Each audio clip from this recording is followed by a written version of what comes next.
One of my favorite ways to handle optional values in forms is to use normalizes with to take the empty string and convert it to a nil so we can save a null in our database. So let's take a look at an example. Let's generate a scaffold for an example model with some optional attribute.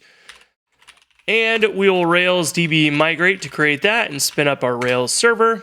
And if we go over to the browser now, and we open up the new example record form, we can leave this optional attribute empty and create our example record. And we'll notice that in our record in the database, if we run Rails console, we'll say example.last.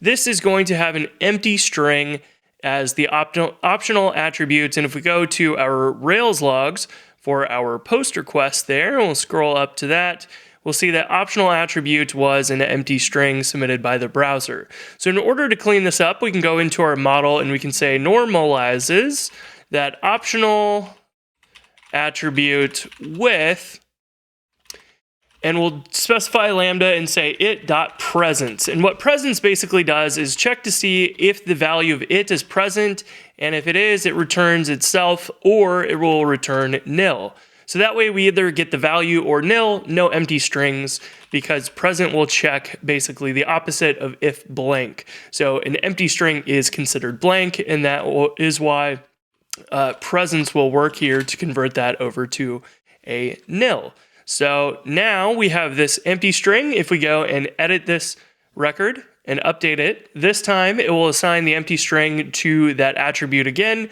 and it will run it through normalizes, and we will see that optional attribute is now nil, which is cleaned up nicely. So I like to use this all over the place in my applications for any of those optional fields. That way our forms that submit those empty strings can be cleaned up nicely in our models before we save them to the database.